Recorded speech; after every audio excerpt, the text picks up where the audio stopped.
वैसे जरूरी नहीं है, लेकिन वीडियो को लाइक या फिर डिसलाइक करने की कोशिश जरूर किया करें। तो जैसे इस मूवी का स्टार्ट होता है, हमें मूवी का मेन कैरेक्टर सियोंग दिखाया जाता है और उसकी बेटी का बर्थडे होता है। इसीलिए सियोंग की मदर उसे कुछ पैसे देती है ताकि वो अपनी बेटी को डिनर पर ले जा सके। लेकिन अब सियोंग को और पैसों की जरूरत होती है, तो इसीलिए वो अपनी मदर का एटीएम कार्ड चुरा लेता है। इसके बाद वो अपनी मदर के सारे पैसे चुरा लेता है और पैसों को वो लगा देता है हॉर्स राइडिंग में, और इस गेम में वो 4 मिलियन वॉन जीत जाता है। अब सियोंग ने एक कंपनी से बहुत सारे पैसे उधार ले रखे थे, तो इसीलिए वही लोग उसके पीछे पड़ जाते हैं। इसके बाद वो सियोंग को पकड़ ही लेते हैं और वो उसे काफी मारते हैं। और जब सियोंग उनके पैसे लुटाने के लिए अपने पॉकेट्स चेक करता है, तो वो देखता है कि उसके पास तो पैसे हैं ही नहीं, यानी वो वाले पैसे जिसने हॉर्स राइडिंग में जीते थे। और तब उसे याद आता है कि जब वो इन लोगों से बचकर भाग रहा था तो वो एक लड़की से टकरा गया था, तो जरूर उसी लड़की ने ही उसकी जेब काट ली। अब क्योंकि सियोंग के पास पैसे तो होते ही नहीं, तो इसीलिए वो लोग उसे 1 महीने का और टाइम देते हैं जिसमें कि वो उनके पैसे लौटा दे। इसके बाद सियोंग कुछ पैसों का अरेंज करता है और अपनी बेटी को डिनर पर ले जाता है। इसके बाद सियोंग जल्दी से स्टेशन पर पहुंचता है, लेकिन अनलकीली उसकी ट्रेन तो मिस हो गई थी। और जब सियोंग वहां पर बैठकर ट्रेन के आने का वेट कर रहा था कि तभी अचानक से उसके पास एक आदमी आता है, और ये अननोन पर्सन था, यानी सियोंग उसके बारे में कुछ नहीं जानता था। फिर वो अननोन पर्सन सियोंग को कहता है कि मैं तुम्हारे साथ एक गेम खेलना चाहता हूँ। वो सियोंग को कहता है कि अगर तुम इस गेम में जीत गए तो मैं तुम्हें 1 लाख वॉन दूंगा। तब इतने सारे पैसों का सुनकर सियोंग ये गेम खेलने के लिए एग्री हो जाता है। इसके बाद सियोंग काफी मार खाने के बाद ये गेम जीत जाता है, यानी वो 1 लाख वॉन हासिल कर लेता है। इसके बाद वो अननोन पर्सन सियोंग को एक कार्ड देता है, ये कहते हुए कि अगर तुम और पैसे जीतना चाहते हो तो इस कार्ड पर जो नंबर लिखा हुआ है उस पर कांटेक्ट करना। इसके बाद सियोंग जब अपने घर जाता है तो उसकी मदर उसे कहती है कि तुम्हारी बेटी अगले साल अपने स्टेप फादर के साथ यूएस में शिफ्ट हो रही है। यहाँ पर हमें ये पता चलता है कि सियोंग की डिवोर्स हो गई है और उसकी वाइफ ने दूसरी शादी भी कर ली है। लेकिन सियोंग कभी भी ये नहीं चाहता था कि उसकी बेटी उससे दूर जाए, लेकिन उसे बहुत सारे पैसे चाहिए होते हैं अपनी बेटी की कस्टडी वापस लेने के लिए, तो इसीलिए सियोंग उस कार्ड वाले नंबर पर कॉल करता है। इसके बाद सियोंग को एक गाड़ी में लाया जाता है जहाँ पर और भी लोग थे, लेकिन फिर उन सारे लोगों को बेहोश कर दिया जाता है। और जब उन सब लोगों की आँख खुलती है तो वो खुद को एक फैसिलिटी में पाते हैं जहाँ टोटल 456 लोग थे, और वो वहाँ पर एज अ प्लेयर थे क्योंकि उन सबको एक यूनिफॉर्म भी पहनाया हुआ था। इस फैसिलिटी का होस्ट यानी लीडर एक आदमी था जो कि फ्रंट मैन था वहाँ पर, और वो सब पर नजर रख रहा था। अब यहाँ पर एक कॉमन चीज थी कि जितने भी लोगों को वहाँ पर लाया गया था उन सब ने कर्जे लिए हुए थे बहुत ज्यादा। सियोंग वहाँ पर प्लेयर नंबर 1 से मिलता है जो कि एक बूढ़ा आदमी था। उस बूढ़े आदमी को ब्रेन ट्यूमर था, यही वजह थी कि वो यहाँ पर आया था क्योंकि उसकी लाइफ तो वैसे भी खत्म ही होने वाली थी। इसके बाद वहाँ पर 2 प्लेयर्स जिनमें लड़की का नाम सैब्यूक और लड़के का नाम जेंग होता है, उनके बीच फाइट होती है। अब यहाँ पर सैब्यूक वही लड़की थी जो सियोंग के पैसे लेकर भाग गई थी, यानी उसी ने उसकी जेब काटी थी। सियोंग तो उसे देखते ही पहचान लेता है, इसीलिए वो अपने पैसे मांगने के लिए उसके पास जाता है। तभी वहाँ पर कुछ गार्ड्स आ जाते हैं जिन्होंने पिंक कलर का यूनिफॉर्म पहना था और उनके फेस अच्छी तरह से कवर्ड थे। गार्ड्स उन सभी प्लेयर्स को बताते हैं कि तुम्हें यहाँ पर टोटल 6 गेम्स खेलनी होंगी और जो इस गेम का विनर होगा उसे बहुत सारे पैसे मिलेंगे।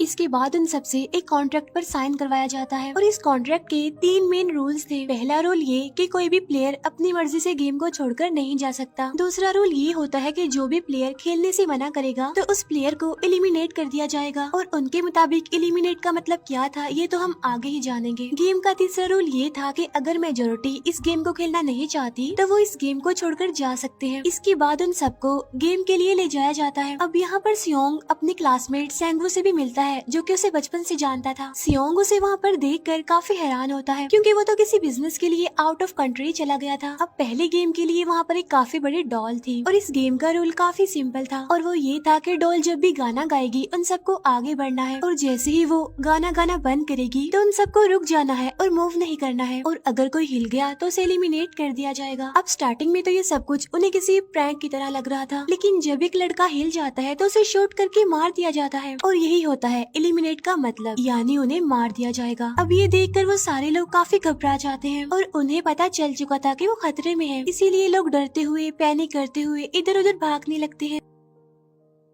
लेकिन अब क्योंकि गेम का रूल था इसीलिए जो भी हिलता है उसे मार दिया जाता है और जितने भी सर्वाइवर होते हैं वो किसी न किसी तरह इस गेम को कंप्लीट कर ही लेते हैं। लेकिन जो लोग मर जाते हैं उनकी डेड बॉडीज को वहाँ से ले जाया जाता है और अब 456 प्लेयर्स में से सिर्फ 255 ही रह गए थे। अब क्योंकि वो सारे प्लेयर्स इतना ज्यादा डर जाते हैं कि अब कोई भी गेम खेलना नहीं चाहता था। लेकिन जैसा कि रूल नंबर 3 था कि अगर मेजोरिटी चाहे तो वो ये गेम स्किप कर सकती है, तो इसीलिए उनका लीडर यानी फ्रंटमैन वोटिंग करवाता है। लेकिन इससे पहले उन्हें प्राइज मनी दिखाई जाती है यानी जो विनर को मिलेगी। लेकिन इन केस अगर कोई गेम को छोड़कर चला जाएगा तो ये सारे पैसे मरे हुए प्लेयर्स की फैमिलीज को मिल जाएंगे और ये prize money total 45 billion won होती है। इसके बाद वोटिंग करवाई जाती है जिसमें मेजोरिटी इस गेम को खेलना नहीं चाहती थी, तो इसीलिए गेम को यहीं पर स्टॉप कर दिया जाता है। लेकिन अगर कभी फ्यूचर में वो लोग चाहें तो इस गेम को रिज्वाइन कर सकते हैं। इसके बाद सभी लोगों को उनके घरों पर छोड़ दिया जाता है। नेक्स्ट डे सियोंग पुलिस स्टेशन जाता है और वहाँ पर वो पुलिस को सारी बात बता देता है। लेकिन उन लोगों को सियोंग की बातों पर यकीन नहीं होता और उल्टा वो लोग उसे पागल समझने लग जाते हैं। इसके बाद सियोंग उन्हें वही वाला कार्ड दिखाता है, लेकिन हैरान कर देने वाली बात तो ये है कि उस पर जो नंबर था वो रॉन्ग था। इसके बाद सियोंग जब घर जाता है तो उसकी मदर वहाँ पर नहीं होती। उधर सियोंग का क्लासमेट सेंगवू अपनी मदर को छुपकर देख रहा होता है और तभी वहाँ पर सियोंग भी आ जाता है। यहाँ पर सेंगवू अपसेट होते हुए सियोंग को बताता है कि मेरे ऊपर 6 बिलियन का कर्ज है। वो बताता है कि मैंने क्लाइंट्स के पैसे लेकर स्टॉक मार्जिन में लगा दिए थे, लेकिन अनलकीली वो सारे पैसे डूब गए। और तभी सियोंग के पास हॉस्पिटल से कॉल आती है। सियोंग की मदर का पाँव काफी इंजर्ड था, लेकिन डायबिटीज का ट्रीटमेंट ना होने की वजह से उनकी चोट और ज्यादा बढ़ गई। तब डॉक्टर सियोंग को बताते हैं कि तुम्हारी मदर का ट्रीटमेंट हो सकता है, लेकिन इसके लिए हमें इनका पाँव काटना होगा। लेकिन इस ऑपरेशन में बहुत सारे पैसे लगने वाले थे। लेकिन जाहिर सी बात है सियोंग के पास इतने पैसे तो होते नहीं। इवन उसने तो अपनी मदर के इंश्योरेंस के पैसे भी उड़ा दिए थे। तब इसीलिए सियोंग पैसे मांगने के लिए अपनी वाइफ के पास जाता है, लेकिन उसकी वाइफ उसे पैसे देने से इनकार कर देती है। फिर उसकी वाइफ अपने हस्बैंड को बताती है कि सियोंग आया था पैसे मांगने के लिए और तभी उसका हस्बैंड सियोंग को पैसे देने आता है। साथ साथ उसे ये भी कहता है कि मेरी फैमिली से दूर रहो। लेकिन सियोंग उसे मारने लगता है और तभी उसकी बेटी भी वहाँ पर आ जाती है। इसके बाद सियोंग का एक फ्रेंड अपने बॉस के पास पैसे मांगने जाता है, लेकिन उसका बॉस उसे पैसे देने से मना कर देता है, तो इसीलिए उन दोनों के बीच फाइट होने लगती है। इस फाइट के दौरान उसके बॉस का हाथ मशीन में आ जाता है, तो मौके का फायदा उठाकर सियोंग का फ्रेंड पैसे लेकर वहाँ से भाग जाता है। फिर इसके बाद सियोंग का फ्रेंड अपने घर आकर अपनी वाइफ को कहता है कि पहली फ्लाइट लो और जाओ यहाँ से। इसके बाद सईब्यूक एक एजेंट से मिलती है क्योंकि उसने अपनी मदर को नॉर्थ एरिया से साउथ एरिया में लाना था। सईब्यूक वही लड़की जिसने सियोंग की जेब काटी थी, लेकिन यहाँ अपनी मदर को लाने के लिए सईब्यूक को बहुत सारे पैसों की जरूरत थी। अब सईब्यूक का एक छोटा भाई भी होता है जिससे उसने प्रॉमिस किया होता है कि मैं मदर को जरूर ले आऊंगी। इसके बाद हमें एक ऑफिसर दिखाया जाता है और इस ऑफिसर का भाई कुछ टाइम से मिसिंग था, इसीलिए वो ऑफिसर अपने भाई के घर जाता है, जहाँ उसे पता चलता है कि उसका भाई तो पिछले कुछ दिनों से अपने घर पर भी नहीं आया। और जब वो ऑफिसर घर को चेक कर रहा होता है तो उसे एक कार्ड मिलता है वहाँ पर, और इस ऑफिसर ने सेम ऐसा ही कार्ड पुलिस स्टेशन में सियोंग के पास भी देखा था, तो इसीलिए वो ऑफिसर सियोंग के पास जाकर उससे इस बारे में पूछता है, लेकिन सियोंग उसे कुछ नहीं बताता। इसके बाद सियोंग जब अपने घर जाता है तो उसे वो कार्ड दोबारा मिल जाता है वहाँ पर। अब सियोंग डिसाइड करता है कि वो दोबारा से उस गेम को ज्वाइन करेगा, इसीलिए सभी प्लेयर्स को एक शिप के पास ले जाया जाता है। इधर ही वो ऑफिसर भी गाड़ियों का पीछा करते हुए उस शिप तक आ जाता है। वो एक गार्ड को मारकर उसे पानी में फेंक देता है। इसके बाद उन सभी प्लेयर्स को एक आइलैंड पर मौजूद फैसिलिटी में लाया जाता है। अब यहाँ पर उन्हें जरा भी अंदाजा नहीं था कि अगला गेम कौन सा होगा और उसे कैसे खेला जाएगा। इसके बाद वो लोग अपनी अलग अलग टीम्स बना लेते हैं। रात को सईब्यूक और उसकी फीमेल फ्रेंड वॉशरूम जाते हैं। यहाँ पर सईब्यूक गार्ड्स की नजरों से बचते हुए उस फैसिलिटी को एक्सप्लोर करने लगती है। तभी वो देखती है कि गार्ड्स बड़े बड़े बर्तनों में कुछ बना रहे हैं,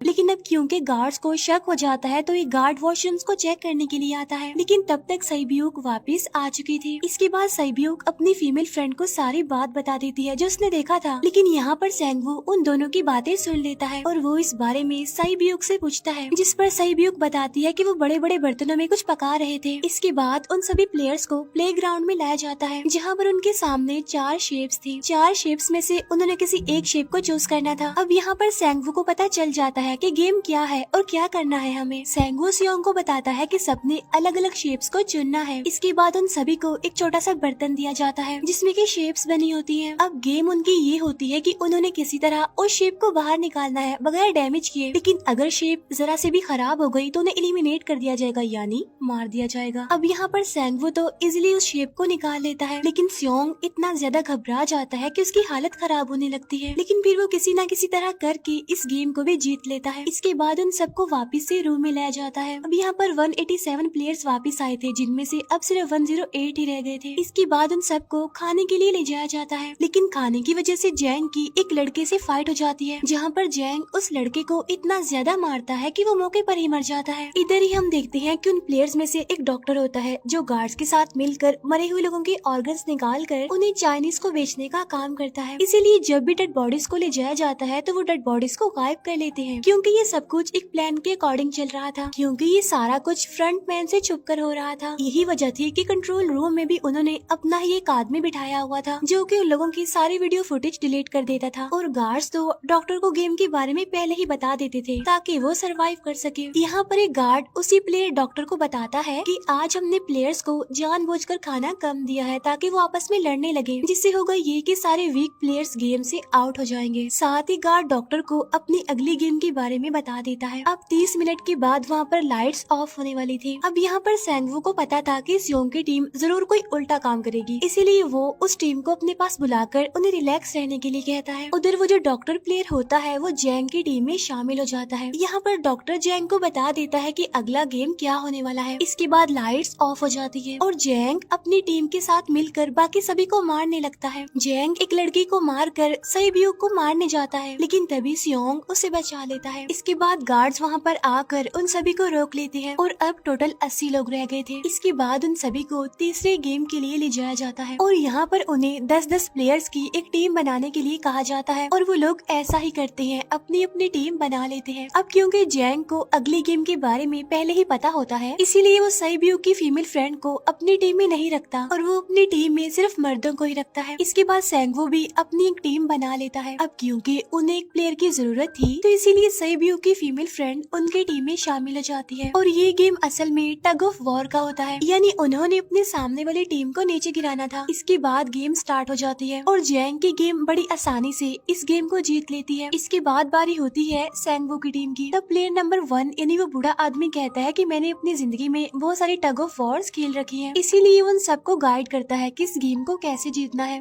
तो इसीलिए वो लोग किसी न किसी तरह करके इस गेम को जीत जाते हैं। फिर दिखाया जाता है कि 30 मिनट के बाद दोबारा से लाइट्स ऑफ हो जाएंगी, जिस पर सेंगवू उन सबको कहता है कि रेडी रहना। तो इसीलिए वो डिसाइड करते हैं कि एक एक करके हम पहरा देंगे। अब जैंग की टीम में एक से बढ़कर एक चालाक प्लेयर था, तो इसीलिए जैंग को डर होता है कि कहीं उसकी टीम उसे ही साइड पर न लगा दे, यानी उसे ही अपने रास्ते से न हटा दे।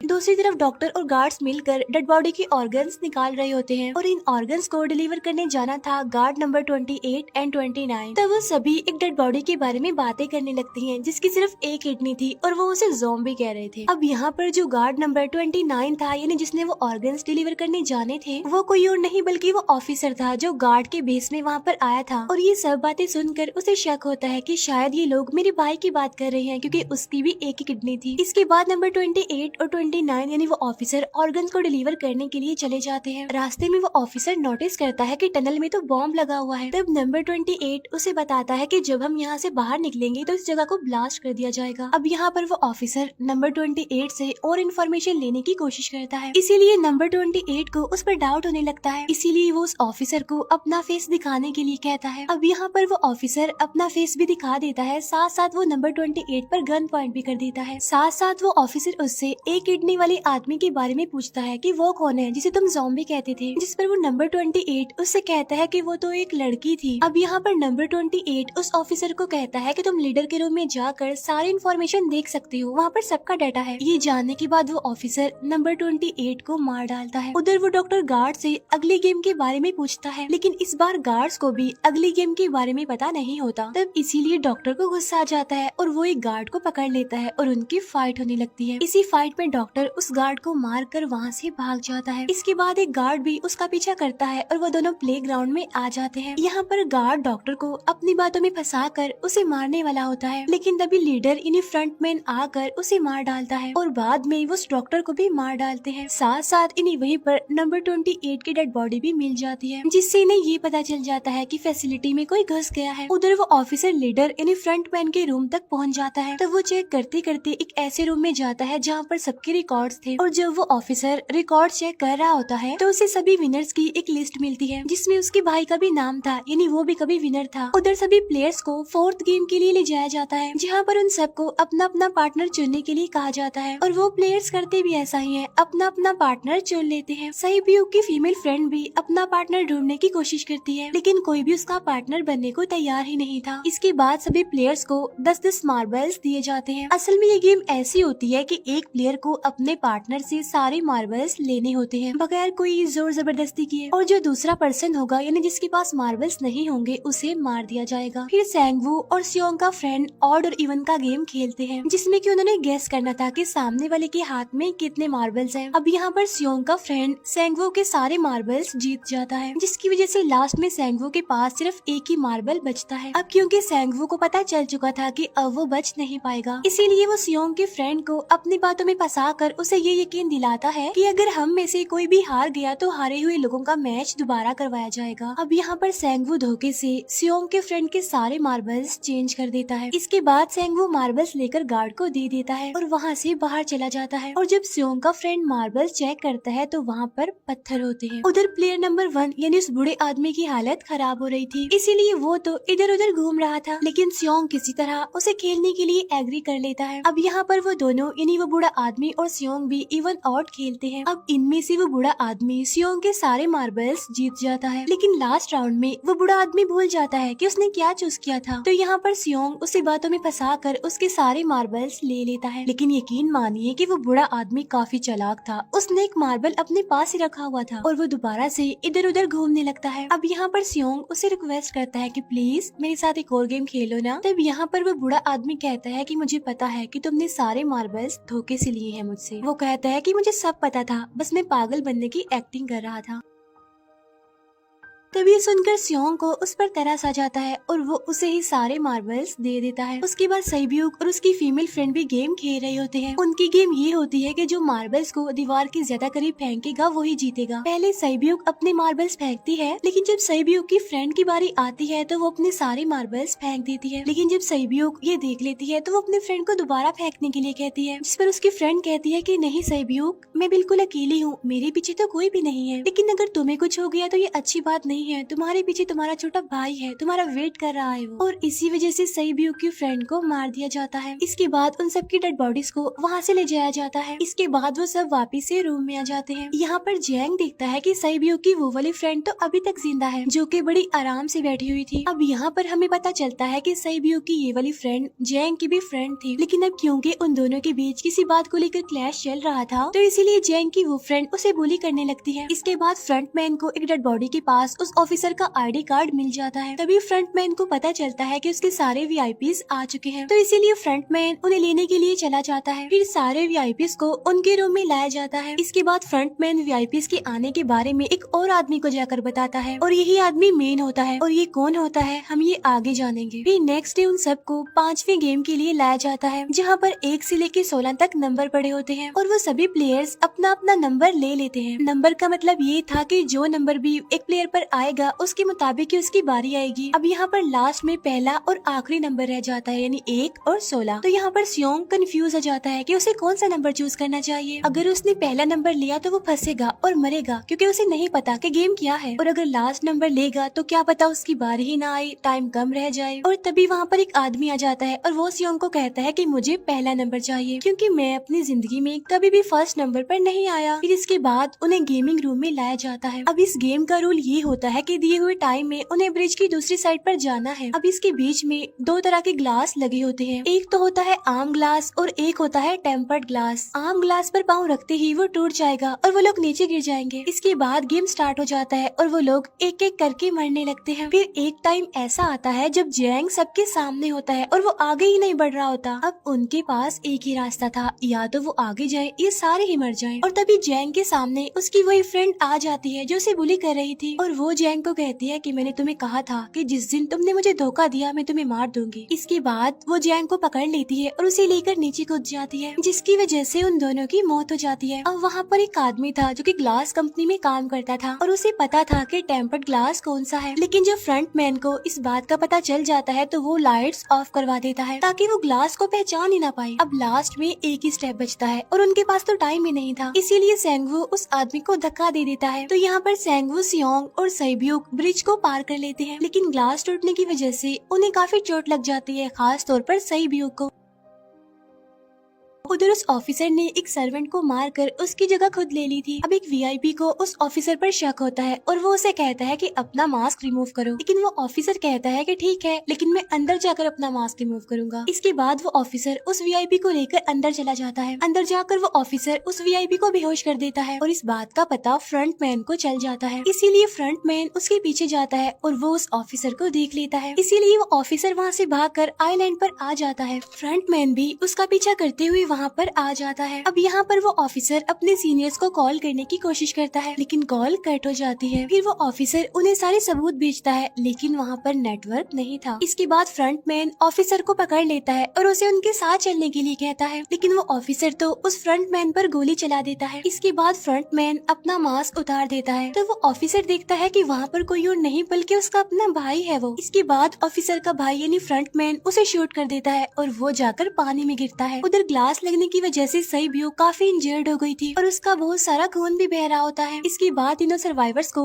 डिनर के लिए ले जाया जाता है और उनके पास एक एक नाइफ भी रख दिया जाता है, मतलब रात में उन तीनों में से कोई भी एक दूसरे को मार देगा। तभी सियोंग नोटिस करता है कि सैब्यूक की हालत काफी खराब है, इसीलिए वो सैब्यूक को कहता है कि फिक्र मत करो, हम दोनों साथ हैं और इस गेम में हम दोनों मिलकर सेंगवू को हरा देंगे। इसके बाद हम दोनों यहाँ से बाहर निकल जाएंगे और पैसों को आधा आधा डिवाइड कर लेंगे। सैब्यूक उसे बताती है कि मेरा एक छोटा भाई है जिसे मैं ऑर्फनेज में छोड़कर आई हूँ, और अगर हम दोनों में से कोई भी जिंदा बचकर बाहर जाएगा तो उसे उन दोनों की फैमिलीज का ख्याल रखना होगा। अब सैब्यूक की हालत काफी खराब थी, उसे डॉक्टर की जरूरत थी, इसीलिए सियोंग कोई मदद लाने के लिए जाता है, लेकिन जब तक वो वापस आता है तब तक सेंगवू सैब्यूक को मार चुका था। फिर नेक्स्ट डे उन दोनों को गेम नंबर 6 यानी लास्ट गेम के लिए ले जाया जाता है। गेम का रूल बड़ा ही सिंपल था कि मार दो या मर जाओ, और इस गेम का नाम होता है स्क्विड गेम। इसके बाद गेम स्टार्ट हो जाती है और उन दोनों के बीच काफी फाइट होती है, लेकिन लास्ट में सेंगवू की हालत खराब होने लगती है। तभी सियोंग कहता है कि मैं इस गेम को रोकना चाहता हूँ, और तभी सियोंग सेंगवू को उसके साथ चलने के लिए कहता है, लेकिन सेंगवू तो अपने आप को ही मार डालता है, जिसकी वजह से सियोंग गेम जीत जाता है। फिर फ्रंट मैन सियोंग को कहता है कि तुम बहुत अच्छा खेले, लेकिन मुझे इसकी उम्मीद नहीं थी। इसके बाद सियोंग को उसके घर पर छोड़ दिया जाता है और उसके पास एक एटीएम कार्ड भी था, और जब सियोंग उस एटीएम कार्ड को जाकर चेक करता है तो वो दिखता है कि सारे पैसे उसके अकाउंट में भेज दिए जाते हैं। इसके बाद सियोंग अपने घर जाता है, लेकिन तब तक उसकी मदर की डेथ हो जाती है। इसके बाद हमें 1 साल बाद का सीन दिखाया जाता है, जहाँ पर हम देखते हैं कि सियोंग की हालत काफी खराब हो गई है, यानी वो अब काफी नशा करने लग गया है और उसने अब तक उन पैसों को हाथ तक नहीं लगाया। एक दिन एक फूल बेचने वाली औरत सियोंग के पास आती है और वो उसे सेम वैसा ही कार्ड देती है जिसमें एक एड्रेस लिखा हुआ था, और फिर सियोंग उस एड्रेस पर जाता है जहाँ पर उसे पता चलता है कि ये सारा किया धरा किसी और का नहीं बल्कि उस बूढ़े का है, प्लेयर नंबर 1 का, और वो अभी भी जिंदा है। यहाँ पर वो बूढ़ा आदमी सियोंग को बताता है कि मैं अपनी लाइफ से बोर हो चुका था और ये सारी गेम मैंने अपने क्लाइंट्स के साथ मिलकर बनाई ताकि मैं लोगों को मरता हुआ देखकर एंजॉय कर सकूं, लेकिन हाँ, हमने किसी को मजबूर नहीं किया था ऐसा करने के लिए, और मैंने गेम में इसीलिए पार्टिसिपेट किया क्योंकि गेम देखने से ज्यादा उसे खेलने में मजा आता है। वो कहता है जो पैसे तुम्हारे पास है वो मेरे ही हैं, और ये कहते ही उस बूढ़े आदमी की मौत हो जाती है। इसके बाद सियोंग सैब्यूक के छोटे भाई के पास जाता है और उसे लेकर वो जाता है सेंगवू की मदर के पास, और वो सेंगवू की मदर को कहता है कि इस बच्चे का ख्याल रखना, साथ साथ वो उसे एक बैग भी देता है जिसमें बहुत सारे पैसे होते हैं। इसके बाद सियोंग स्टेशन पर जाता है जहाँ पर उसे वही अननोन पर्सन मिलता है जो कि उसे मूवी के स्टार्ट में भी मिला था। यहाँ पर सियोंग उसका पीछा भी करता है, लेकिन तब तक वो भाग चुका था। फिर सियोंग उस कार्ड वाले नंबर पर कॉल करता है और वो पूछता है कि तुम लोग कौन हो और लोगों के साथ ऐसा क्यों कर रहे हो, क्यों खेल रहे हो लोगों की जिंदगी से। लेकिन आगे से उसे रिस्पॉन्स आता है कि सियोंग, अगर तुमने जिंदा बचना है तो प्लेन में चढ़ जाओ। और इसी के साथ ही मूवी यहीं पर एंड हो जाती है। Thank you for watching.